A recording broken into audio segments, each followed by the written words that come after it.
No nos pueden destruir el núcleo. Nos están destruyendo las torres de abajo. Están ahí. Edu. No. Edu. ¿Qué hacéis? Edu.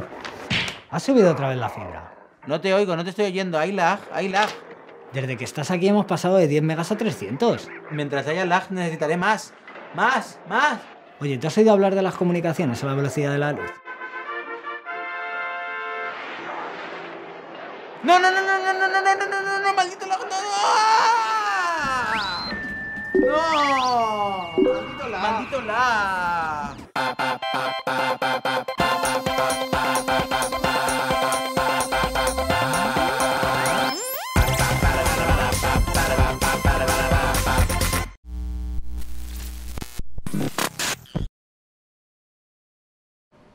Así que esto es lo que dices, que me va a dar más velocidad. ¿Qué es?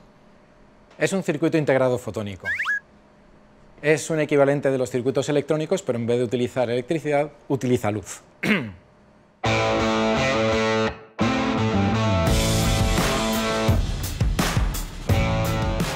¿Y este tipo de circuitos cómo va a afectar a las comunicaciones en el futuro? Haciendo un puente entre las comunicaciones por fibra óptica y las comunicaciones por radio. Luz, radiofrecuencia. Luz, radiofrecuencia. O sea, uniendo la luz y la radiofrecuencia. Efectivamente, en radiofrecuencia esas comunicaciones tienen un ancho de banda muy pequeño. Es como las carreteras antiguas nacionales que tenían un único carril. Sin embargo, la fibra óptica es como las grandes autopistas, porque hay muchas personas que se están desplazando de una a otra. Lo que pone son 4 carriles. Cuando llegas a la radiofrecuencia para distribuirla a los usuarios, te encuentras con un canal mucho más reducido, que es como entrando en las ciudades y hay que distribuir esa información. ¿Qué es lo que pasa? Pues que hay atascos.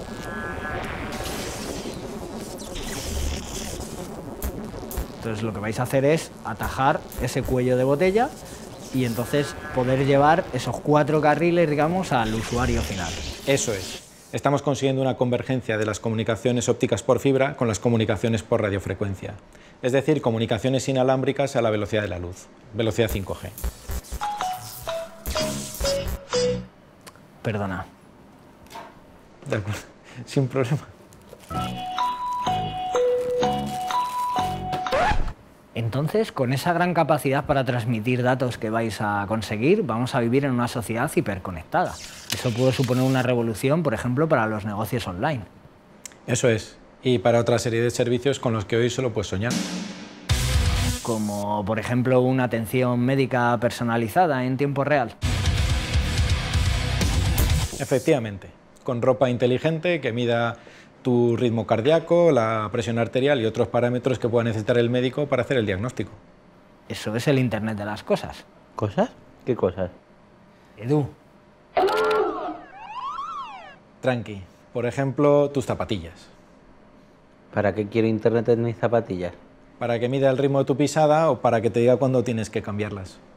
Holy shit. Un momento. Está bien que nos podamos conectar con millones de cosas y con millones de personas y que se acorten las distancias. Pero ¿no os da miedo que cada vez estemos más aislados? Cada vez le dedicamos más tiempo a las relaciones online y nos olvidamos de las relaciones personales de verdad, de las que realmente importan, de nuestros familiares y de nuestros amigos.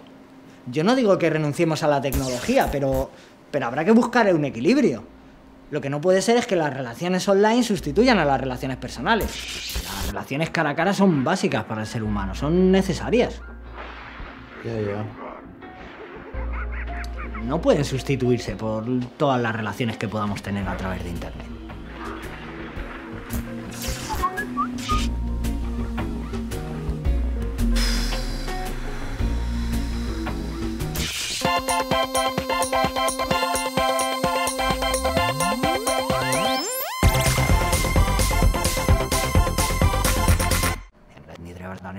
En este momento,